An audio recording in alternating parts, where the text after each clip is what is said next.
Facebook live पे।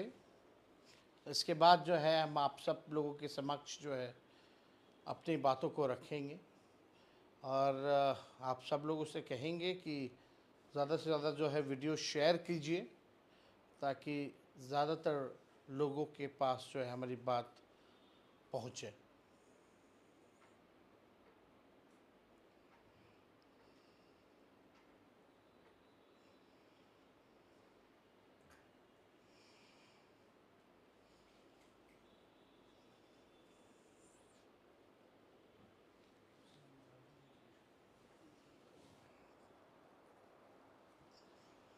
जितने लोग जुड़ रहे हैं उन सबसे चाहेंगे कि पेज को जो है और शेयर करें, फिर जो है हम अपनी बात को आप सब लोगों के समक्ष जो है रखेंगे।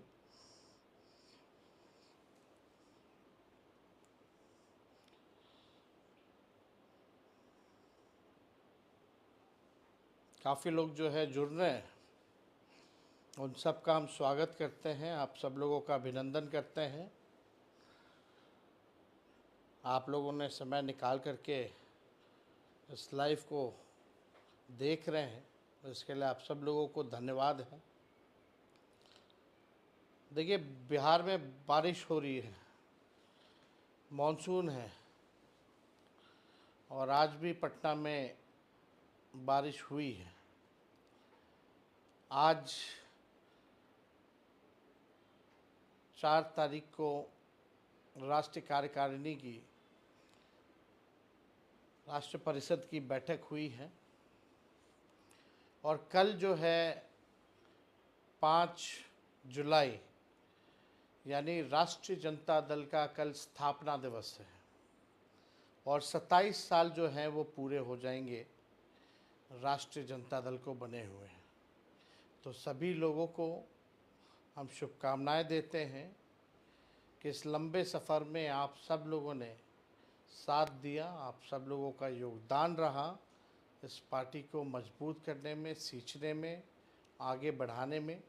और बिहार के मतदाताओं ने, बिहार की गरीब जनता ने लगातार राष्ट्रीय जनता दल को सबसे बड़ी पार्टी बिहार का बनाया। इसके लिए भी हम सभी लोगों को दिल से धन्यवाद देना चाहते हैं और आप सब लोगों को निमंत्रण हम देना चाहते हैं, सभी लोगों को इनवाइट करना चाहते हैं कि आप सब लोग कल जो है बापू सभागार पटना, गांधी मैदान के ऑपोजिट जो बापू सभागार है, वहाँ कल राष्ट्रीय अध्यक्ष आदरणीय लालू जी को खुले अधिवेशन में राष्ट्रीय अध्यक्ष का सर्टिफिकेट दिया जाएगा।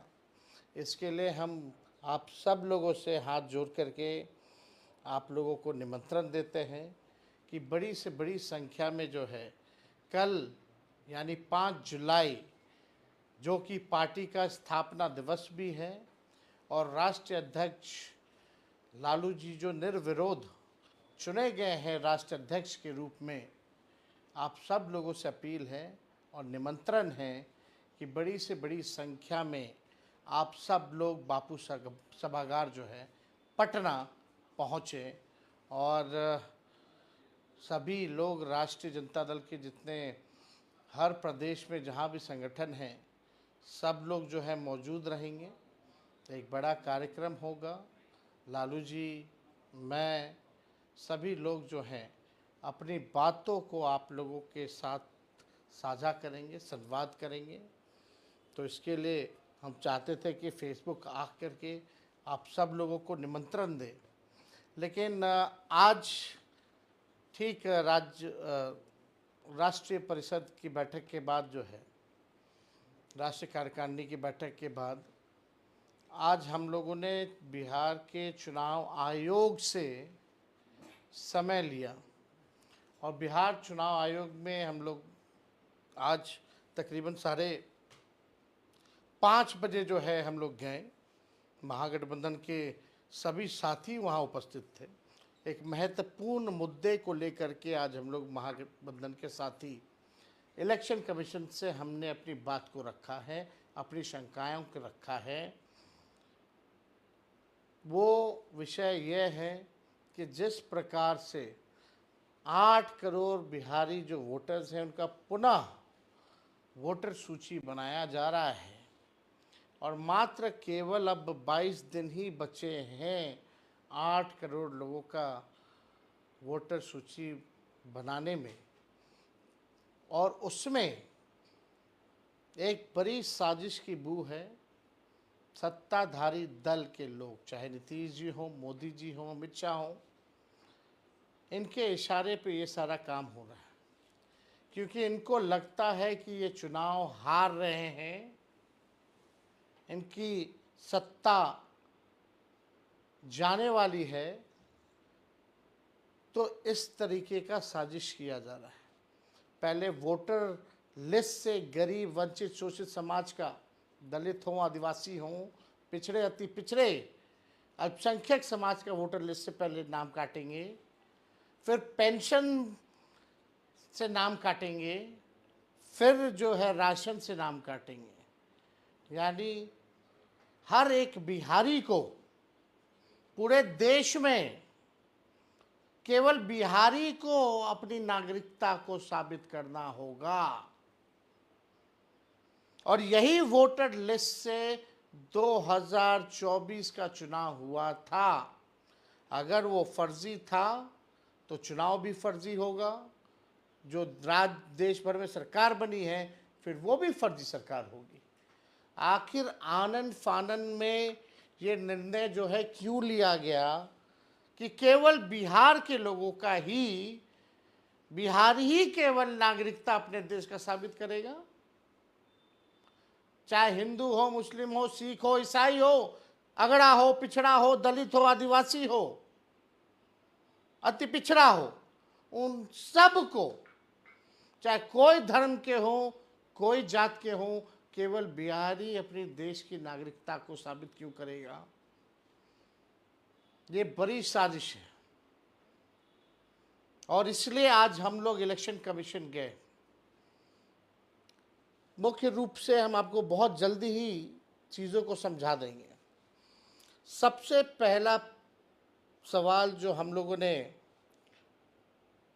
इलेक्शन कमीशन के सामने लाया, हालांकि बिहार का जो चुनाव आयोग है वो केवल सुनता है, निर्णय लेने का अधिकार उसको नहीं है।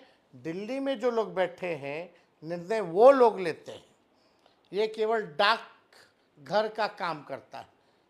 तो हमने डाक में जाकर के अपनी बातों को रख दिया है। दिल्ली में जो बैठे हैं सारे सवाल उनको दिए हैं, कई सुझाव भी दिया है और कई सवाल भी पूछे हैं, और दिल्ली में बैठे लोग किसके इशारे पे चलते हैं आप सब लोगों से अच्छा और कोई नहीं जानता।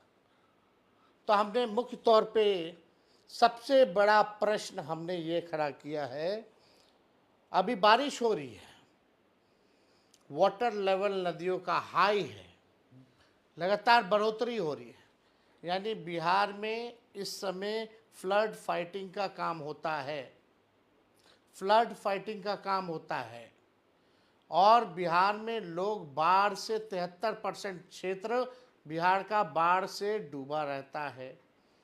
बाढ़ से प्रभावित वाले जो घर परिवार, जो परिवार है, कौन जाति के हैं, कौन धर्म के हैं, आप सबको पता है। उनका मकान भी कच्चा है, फुअर का है, घर छोड़ छोड़ करके दूसरे जगह वो जाते हैं। तो ये सवाल सबसे बड़ा है कि सरकार, इलेक्शन कमीशन, वही लोग काम करेंगे, सरकारी अधिकारी ही काम करेंगे। तो वो सरकारी अधिकारी जान और राहत में लगेगा, जान बचाने में और राहत देने में लगेगा कि लोगों से डॉक्यूमेंट मांगेगा। और आनन फानन क्या थी, लोकसभा चुनाव के बाद से प्रक्रिया शुरू कर देते 1 साल पहले, और आपने किसी पॉलिटिकल पार्टी को कॉन्फिडेंस में नहीं लिया, ना सहयोग मांगा। हम लोग पॉलिटिकल पार्टी है, इसमें लगते और आप लोकसभा के बाद से ही कराना शुरू कर देते। लोकसभा का चुनाव हो गया, 1 साल से ऊपर हो गया, अब तक ये काम भी हो गया होता, कोई प्रश्न नहीं पूछता आपसे।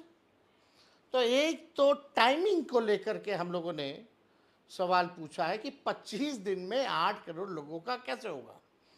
अब रही दूसरी बात, जो बिहार से लोग पलायन करने जाते हैं, जो मजदूरी करने जाते हैं, जो काम करने जाते हैं, जो लोग बिहार के लोग जो दवा इलाज के लिए जाते हैं, मरीज होंगे अस्पतालों में, गंभीर होंगे, उनके परिवार के लोग वहाँ होंगे,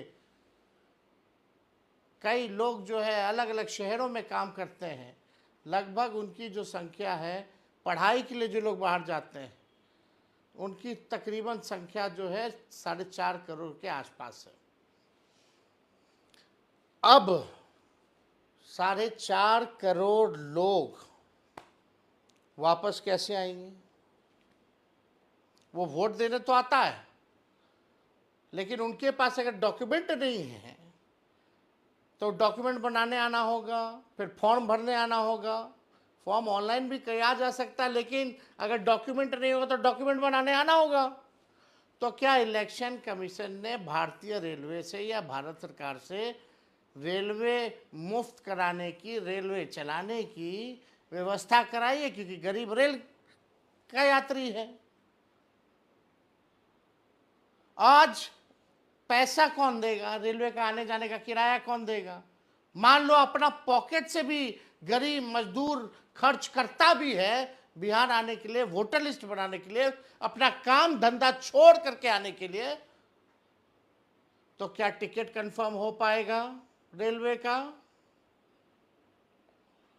क्या भारतीय रेलवे के पास क्षमता है कि 4 करोड़ लोगों को 2 दिन में, 4 दिन में यहां ले आए? ताकि डॉक्यूमेंट बनाने में भी 10-15 दिन लगते हैं, और डॉक्यूमेंट जब बनता है भैया तो बिहार में बिना घूस दिए हुए नहीं बनता है।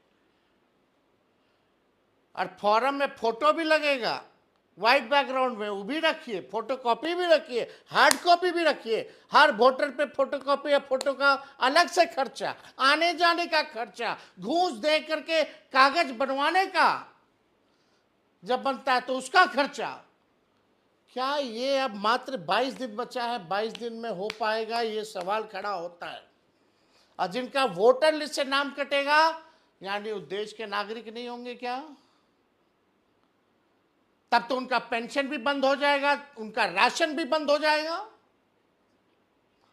यह एक गंभीर सवाल है।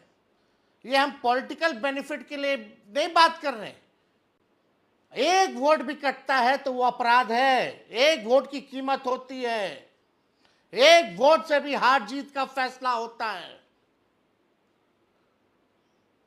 और लोकतंत्र में संविधान ने ये ताकत दी है, वोट देने का अधिकार। 18 साल का जो हो जाएगा उसको वोट देने का अधिकार होता है, यह हमारे संविधान में लिखा है। तो यह बड़ा सवाल जो है खड़ा करता है कि वोट का राज मतलब छोट का राज। आप गरीबों से वोट का अधिकार छीनना चाहते हो। तो यह हो गया पलायन की बात।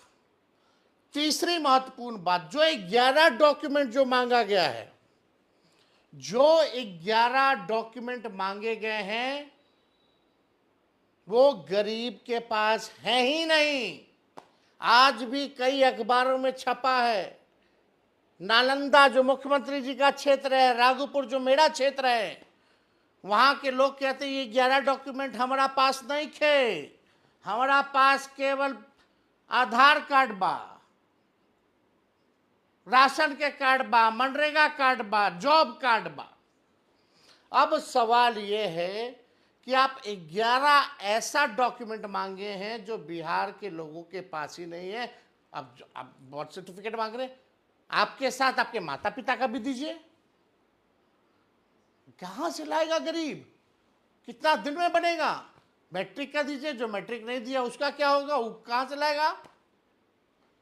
कहां का नचते फिरेगा? ये बाढ़ में, बिहार में, मानसून में कूदता रहेगा, फांदता रहेगा अपना काम धंधा छोड़ करके और अपना पैसा लगा करके। ये गरीबों के साथ नाइंसाफी हो रही है। हमने चुनाव आयोग को बोला कि यही आधार कार्ड से आप लिंक करवा रहे थे कुछ दिन पहले, वेरिफिकेशन के लिए लिंक हो रहा था आधार कार्ड की, डुप्लीकेसी ना हो, नकली वोटर ना मिले, तब आधार कार्ड चल रहा था तो ठीक था। हमने मांग की है कि इस आधार कार्ड को जोड़िए, आप राशन कार्ड को जोड़िए, आप जॉब कार्ड को जोड़िए, आप मनरेगा कार्ड को जोड़िए। ये जाकर के हम चुनाव आयोग बोले हैं, नहीं तो गरीबों के साथ नाइंसाफी होगी, अन्याय होगा। आप सब लोगों को हम एक और सूचना दे देते हैं। हमारी जो धर्म पत्नी है, आप सबको पता है कि वो दिल्ली की रहने वाली है। 2-3 महीने पहले ही उनका हमने वोटर आईडी बनवाया है। और आपको पता है उनको वोटर आईडी देने में कौन सा डॉक्यूमेंट लगा था? आधार कार्ड का। 2-3 महीने मेरी धर्म पत्नी आधार कार्ड दे करके वोटर लिस्ट बनवा ली। उस समय मान्यता था। अब हमको सोचना पड़ रहा है कि क्या मेरी धर्म पत्नी, क्योंकि उनका जो भी रहा है एड्रेस तो बाहर ही का रहा है, बिहार का तो नहीं रहा है। तो आप समझिए कि अब हमको भी सोचना पड़ रहा है कि कहाँ से डॉक्यूमेंट उनका, कौन सा डॉक्यूमेंट चलेगा, नहीं इस एड्रेस का क्या होगा। अब हमको भी नया डॉक्यूमेंट उनके लिए बनवाना पड़ेगा। फिर जाकर के जो 2 महीने पहले वोटर बनी है उसको फिर से वोटर बनाना पड़ेगा। ये स्थिति हमारी भी है। तो आप समझ सकते हैं गरीब कैसे करेगा ये काम। और इसमें सवाल कई उठते हैं। हम लोगों ने मांग की, अगर आप इतने कॉन्फिडेंट हैं इलेक्शन कमीशन डॉक्यूमेंट देने के लिए, आप करा लीजिएगा 8 करोड़ लोगों का, तो आप डेली डैशबोर्ड चालू करवा दीजिए कि प्रतिदिन कौन सा ब्लॉक में, कौन सा विधानसभा में कितने वोटर बनते जा रहे हैं, कौन सा जिला में, कौन सा विधानसभा वाइज कितने वोटर बनते चले जा रहे हैं। डेली प्रोग्रेस भी तो पता चले लोगों को। जब इलेक्शन कमीशन को पता है तो लोगों के बीच लाइए, पब्लिक डोमेन में लाइए, कितना प्रतिदिन जो है वोटर बन रहे हैं, काम हो रहा कि नहीं हो रहा। अभी भी बहुत जगह लोग के पास फॉर्म नहीं वितरण हुआ है 2003 का। अभी भी बहुत जगह कई मोहल्लों में लोग नहीं गए। शहर का हालत बता रहे हैं, गांव देहात छोड़ दीजिए। अगर वोटर लिस्ट से नाम उनका कटता है तो क्या होगा उनके साथ, ये हम भारत सरकार से पूछना चाहते हैं। उनको किस नजरिए से भारत सरकार देखेगी। और ये केवल केवल केवल केवल नीतीश जी और मोदी जी और अमित शाह मिल करके गरीबों का नाम कटवाने का काम कर रहे हैं ताकि राज भोगते रहें। ये लोकतंत्र की जननी है बिहार, और लोकतंत्र को यहीं से समाप्त करना चाहते हैं अमित शाह और नरेंद्र मोदी और नीतीश कुमार। ये हर किस नहीं चलेगा। 9 तारीख को हम लोग जो है बड़ी मजबूती के साथ पूरा हमारा महागठबंधन जो है धरना प्रदर्शन करेगा, चक्का जाम करेगा। और इसमें अपील करते हैं कि आप सब लोग मजबूती के साथ लोकतंत्र और संविधान को बचाने का काम कीजिए, गरीब का अधिकार को बचाने की लड़ाई को लड़ने का काम कीजिए। और कल आप सब लोगों से अपील करते हैं कि बड़ी संख्या में आप सब लोग जो है पटना के बापू सभागार जो है पहुंचे और राष्ट्रीय अध्यक्ष लालू जी को अपना प्यार, समर्थन, आशीर्वाद देने का काम कीजिए, ताकि ये फिरकापरस्त शक्तियों से, इन सामंतवादी शक्तियों से जो संविधान को ख़त्म करना चाहते हैं, जो आपका वोटर लिस्ट से नाम हटाना चाहते हैं, जो लोकतंत्र को ख़त्म करना चाहते हैं, उनको हम लोगों को ताकत दीजिए, ताकि हम लोग जो है इस सरकार को तख्ता पलट करके निकम्मी सरकार 20 साल से जो चल रही है, जिन्होंने गरीबी, बेरोजगारी, महंगाई, पलायन दिया, एक कारखाना नहीं दिया, एक फैक्ट्री नहीं दिया, इन लोगों को हम लोग सबक सिखाने का काम करें। इसलिए आप सब लोगों से अपील है कि कल भी बड़ी संख्या में आए और हमारी बातों को, जो हमने वोटर लिस्ट के बारे में कहा है, उसको ज़रूर प्रचारित कीजिए, जन जन तक पहुंचाइए, अलर्ट रहिए, सचेत रहिए कि कोई माइक का लाल चाहे कोई भी हो, आपको आपका वोट देने से वंचित नहीं कर सकता। इसके लिए आप लोग काम कीजिए और सजग रहिए। आप सब लोग जुटे रहें, इसके लिए हम आप सब लोगों को धन्यवाद करते हैं। बहुत बहुत धन्यवाद। जय हिंद, जय बिहार, जय राष्ट्रीय जनता दल।